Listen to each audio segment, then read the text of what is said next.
ഉള്ളാള് തങ്ങൾ അവിടുത്തെ ജീവിതം എന്താണ്? ഇൽമിന്റെ അങ്ങേയറ്റമാണ്.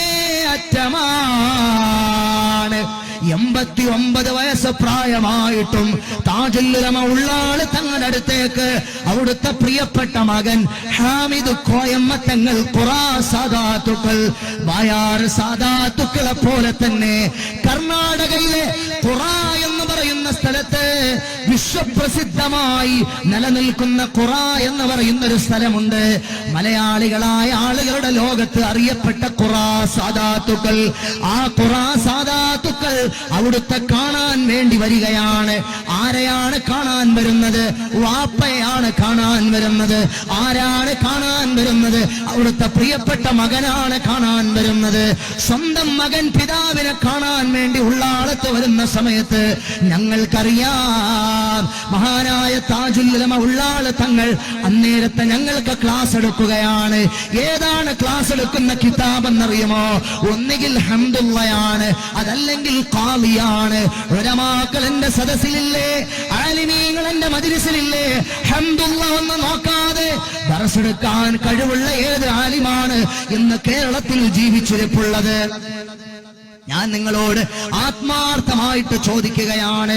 ഏത് തഹ്ഖീഖുള്ള മുദർരിസായിരുന്നാലും, ഏത് അങ്ങേയറ്റത്തെ ഇൽമുള്ള പണ്ഡിതനായിരുന്നാലും, ഹംദുല്ലാ, ഖാലി തുടങ്ങിയ കിതാബുകൾ മിടുക്കരായ മുതഅല്ലിമീങ്ങൾക്ക് ദർസെടുക്കണമെങ്കിൽ ആ ആലിമ് ഒരു വട്ടമല്ലെങ്കിൽ 2 വട്ടം, ചുരുങ്ങിയത് 3 വട്ടമെങ്കിലും അങ്ങോട്ടും ഇങ്ങോട്ടും ആ കിതാബ് നോക്കാതെ ദർസെടുക്കാൻ കഴിയില്ല. എന്നാൽ മഹാനായ താജുൽ ഉലമ ഉള്ളാള് തങ്ങൾ അന്നേരത്ത് ഈ കിതാബുകൾ ദർസെടുത്തുകൊണ്ടിരിക്കുകയാണ്. ഞങ്ങളാകുന്ന മുതഅല്ലിമീങ്ങൾക്ക് മഹാനായ താജുൽ ഉലമ ഉള്ളാള് തങ്ങൾ ദർസെടുത്തുകൊണ്ടിരിക്കുമ്പോൾ അവിടുത്തെ പ്രിയങ്കരനായ മകൻ ഹാമിദ് കോയമ്മ തങ്ങൾ ഖുറാ സാദാത്തുക്കൾ കയറി വരികയാണ്. ആരാണ് വന്നത്? ഹാമിദ് കോയമ്മയാണ് വന്നത്. ഏത് ഹാമിദ് കോയമ്മ?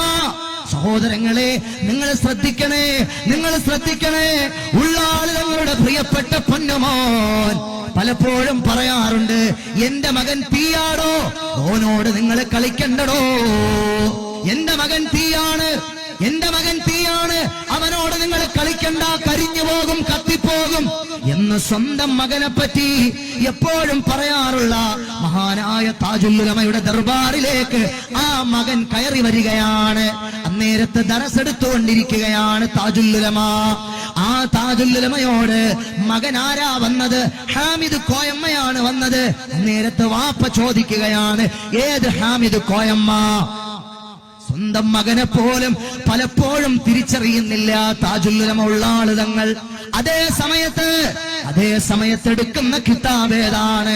ഹംദുള്ളയും ഖാളിയുമാണ്. ഒരു ഇബാറത്ത് പോലും തെറ്റില്ലാതെ, ഒരു ഇഅ്റാബ് പോലും പിഴയ്ക്കാതെ വായിക്കുന്ന മിടുക്കന്മാരായ മുതഅല്ലിമീങ്ങൾ ഇബാറത്തുകൾ പിഴപ്പിച്ചു വായിച്ചാൽ അപ്പോഴേ അവിടെ നിന്ന് കാണാതെ, കിതാബ് നോക്കാതെ, കാണാതെ ദർസെടുക്കുകയാണ്, കാണാതെ തിരുത്തുകയാണ്. ആ ഇബാറത്ത് കാണാതെ ഒരു ഇഅ്റാബെങ്ങാനും തെറ്റിയാൽ, അല്ലെങ്കിൽ വായനയിൽ അല്പം പിഴവ് സംഭവിച്ചാൽ, ആ ഇഅ്റാബിന്റെ തുടക്കം, ആ ഇബാറത്തിന്റെ തുടക്കം മുതൽ അതിന്റെ ഒടുക്കം വരെയും ആ ഇരുന്ന ഇരിപ്പിൽ കാണാതെ പറയുകയാണ് താജുൽ ഉലമ ഉള്ളാള് തങ്ങൾ. ആ താജുൽ ഉലമയ്ക്ക് സ്വന്തം പ്രിയപ്പെട്ട മകൻ വന്നപ്പോൾ ആ മകനെ അറിയില്ല. നിങ്ങളൊരു കാര്യം മനസ്സിലാക്കണേ സഹോദരങ്ങളെ, അള്ളാഹുവിന്റെ ഔലിയാക്കൾ അങ്ങനെയാണ്. ഞങ്ങളോട് പറയും, എടാ ഇവിടെ കുറച്ചു നേരത്തെ കുറെ തലേക്കെട്ടുകാർ ദർസ് കേൾക്കാൻ വന്നിരുന്നു, അവരുടെ ദർസ് ഇപ്പോൾ കഴിഞ്ഞതേ ഉള്ളൂ, ഞങ്ങൾക്കത് ഇതുവരെ മനസ്സിലായിട്ടില്ല ഏത് തലപ്പാവുധാരികളാണ് താജുൽ ഉലമ ഉള്ളാള് തങ്ങളടുത്ത് ദർസ് കേൾക്കാൻ വന്നതെന്ന്. അത് ഔലിയാക്കളുടെ ലോകമാണ്, അത് മഹാന്മാരുടെ ലോകമാണ്. എനിക്കത് മനസ്സിലാകില്ല, നിങ്ങൾക്കത് മനസ്സിലാകില്ല സഹോദരങ്ങളെ. അങ്ങനത്തെ ശ്രേഷ്ഠരായ ഔലിയാക്കൾ താജുൽ ഉലമ ഉള്ളാള് തങ്ങളെന്ന് പറഞ്ഞാൽ ഒരു കറാഹത്ത് മനഃപൂർവ്വം അവിടുന്ന് ചെയ്തിരുന്നില്ല. 2 വർഷക്കാലം അവിടുത്തെ മുന്നിലിരുന്ന് ദർസ് കേൾക്കാൻ എനിക്ക് ഭാഗ്യമുണ്ടായി. അവിടുത്തെ അവസാന ദർസെടുക്കുന്ന വിദ്യാർത്ഥികളിൽ ഒന്നപ്പെടാൻ എനിക്ക് ഭാഗ്യമുണ്ടായി. ഒരൊറ്റ ക്ലാസിൽ പോലും ഒരൊറ്റ ആലിമീങ്ങളെയും ആക്ഷേപിച്ച് അവിടുന്ന് സംഭാഷണം നടത്തിയിട്ടില്ല. ഒരൊറ്റ ദർസിൽ പോലും ഒരു ഉലമായിനെയും പറ്റി ഒന്നും പറഞ്ഞിട്ടില്ല. ക്ലാസ് മാത്രം എടുക്കും. ചിലപ്പോൾ ചില മുത്തഅല്ലിമീങ്ങൾ പറയും എന്റെ കാല് സർജറി ചെയ്യണമെന്ന്. എന്റെ പ്രിയങ്കരനായ സുഹൃത്ത് ചിക്കമംഗളൂരുകാരനായ അബ്ദുൽ സലീം മദനി, അവന്റെ കാല് സുഖമില്ലാതെ MBA കാരനാണ്, മദനിയാണ് അബ്ദുൽ സലീം ചിക്കമംഗളൂർ. ഇപ്പോഴും അദ്ദേഹം ജീവിച്ചിരിക്കുന്നയാളാണ്. അള്ളാഹു ആ കുടുംബത്തിന് ബറക്കത്ത് നൽകുമാറാകട്ടെ. ഒരു വലിയ ഉമ്മയുണ്ടായിരുന്നു, നല്ലൊരു ഉമ്മ. ആ ഉമ്മ മരണപ്പെട്ടു പോയി, അജ്ജുമ്മ. ആ ഉമ്മയുടെ ഖബർ അല്ലാഹു സ്വർഗമാക്കി കൊടുക്കട്ടെ. സഹോദരങ്ങളെ, സലീം എന്നോട് പറഞ്ഞു, ഒന്ന് പറയൂ യാസീനെ, സർജറി ചെയ്യാൻ വേണ്ടി ഡോക്ടറിന്റെ കാലിന് സർജറി ചെയ്യാൻ വേണ്ടി പറഞ്ഞു എന്ന് മംഗളൂരിലെ ഏതോ ഹോസ്പിറ്റലിലുള്ള വിദഗ്ധനായ ഒരു ഡോക്ടർ പറഞ്ഞു, എത്രയും പെട്ടെന്ന് ഇത് സർജറി ചെയ്യണമെന്ന് കാലിന്റെ മുട്ട്. ഞാൻ പറഞ്ഞു, തങ്ങളുപ്പാപ്പ ഇത് സലീം, ഇവന്റെ കാല് സർജറി ചെയ്യണമെന്ന് ഡോക്ടർ പറഞ്ഞു എന്ന് പറഞ്ഞു. പോടാ, അത് സർജറി ഒന്നും ചെയ്യണ്ടടാ, ഒന്നും ചെയ്യണ്ടടാ. ഇന്ന് വരെ വല്ലാഹി വല്ലാഹി സത്യം, ഇന്ന് വരെ സലീമിന്റെ കാലിന്റെ മുട്ട് സർജറി ചെയ്തിട്ടില്ല. ഏതോ സ്കിൽഫുള്ളായ വിദഗ്ധനായ മംഗളൂരിലെ ഹോസ്പിറ്റലിലെ ഡോക്ടർ കാലിന് വേദന എടുത്തു ചെന്നപ്പോ സർജറി ചെയ്യണമെന്ന് വിധിച്ചതാണ്. അതും പെട്ടെന്ന് സർജറി ചെയ്യണമെന്ന് വിധിച്ചതാണ്. താജുൽ ഉലമ ഉള്ളാള് തങ്ങൾ പറഞ്ഞു, വേണ്ടടാ, സർജറി വേണ്ടടാ, ഇന്ന് വരെ സർജറി ചെയ്തിട്ടില്ല. സഹോദരങ്ങളെ, അള്ളാഹുവിന്റെ ആരിഫീങ്ങൾ, അള്ളാഹുവിന്റെ ഉലമാക്കൾ, അള്ളാഹുവിന്റെ ഇഷ്ടദാസന്മാരായ ആളുകൾ, അള്ളാഹുവിന്റെ മഹാന്മാർ, അവരുടെ നാവുകൾക്ക് അവരുടെ നാവുകൾക്ക് അസറുണ്ട്.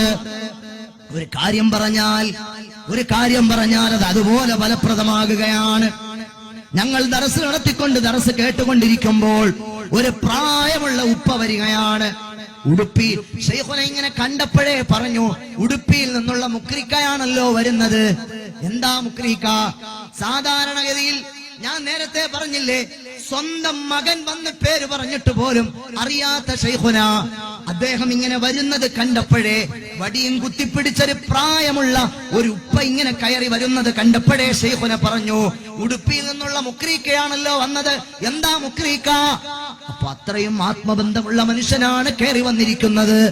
അദ്ദേഹം വന്നിട്ട് പറഞ്ഞു, എന്റെ പുള്ളി മീൻസ് പേരക്കുട്ടി, അവൻ ആക്സിഡന്റ് ആയിട്ട് പൽക്ക പറയുന്നില്ല, സംസാരിക്കുന്നില്ല. ചെറിയ പേരക്കുട്ടിക്ക് അപകടം പറ്റിയിട്ട് സംസാരശേഷി നഷ്ടപ്പെട്ടു പോയി. ഡോക്ടർമാര് പറയുന്നത് ഇനി ആ കുട്ടി സംസാരിക്കില്ലെന്നാണ്. അന്നേരത്ത് കാല് ദർസ് എടുത്തുകൊണ്ടിരുന്ന ഷംസു മഹാനായ താജുൽ ഉലമ ഉള്ളാള് തങ്ങൾ ആ ദർസ് തീർന്നതേ ഉള്ളൂ.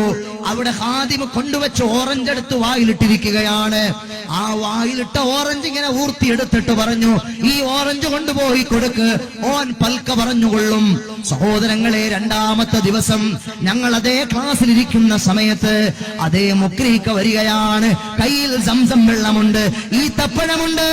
ആ സംസം വെള്ളവും ഈത്തപ്പഴവും കുറെ ഫ്രൂട്ട്സും ഒക്കെ ആയിട്ട് വരികയാണ്. തങ്ങളുപ്പാപ്പ ശൈഖുന തന്ന ഓറഞ്ച് കൊടുത്തു. എന്റെ കുട്ടി, എന്റെ പുള്ളി, അവൻ പൽക്ക പറഞ്ഞു. നിങ്ങൾ ശ്രദ്ധിക്കണേ, തങ്ങള് കൊടുത്ത ഓറഞ്ച് കൊടുത്തപ്പോൾ എന്റെ പേരക്കുട്ടി വർത്തമാനം പറഞ്ഞു എന്ന് സന്തോഷം പറയാൻ വേണ്ടിയാണ് ആ പാവപ്പെട്ട പ്രായമുള്ള മനുഷ്യൻ വീണ്ടും കുറെ സമ്മാനങ്ങളുമായിട്ട് വന്നത്. ആ സമ്മാനങ്ങൾ മുഴുവനും ഞങ്ങൾക്ക് അവിടെ വെച്ച് തന്നെ മുത്തഅല്ലിമീങ്ങളായ 10-60ഓളം മുത്തഅല്ലിമീങ്ങളുണ്ട് ദർസ് കേൾക്കാൻ. അവർക്ക് മുഴുവനും വീതിച്ചു കൊടുക്കുകയാണ് താജുൽ ഉലമ ഉള്ളാള് തങ്ങൾ. ഔലിയാക്കൾ അങ്ങനെയാണ്. അയ്യുൽ ഇസ്ലാം, ഏറ്റവും നല്ല അഫ്ളലു ഇലയ്യ യാ റസൂലല്ലാഹ്, എനിക്കേറ്റവും ശ്രേഷ്ഠമായ ഇസ്ലാം ഏതാണ് നബിയെ എന്ന് ചോദിച്ചപ്പോൾ പൊന്നാര നബി സല്ലല്ലാഹു അലൈഹി വസല്ലമ തങ്ങൾ പറഞ്ഞു, നീ ഭക്ഷണം കൊടുക്കു സഹോദരാ. ഔലിയാക്കളെല്ലാം അങ്ങനെയാണ്.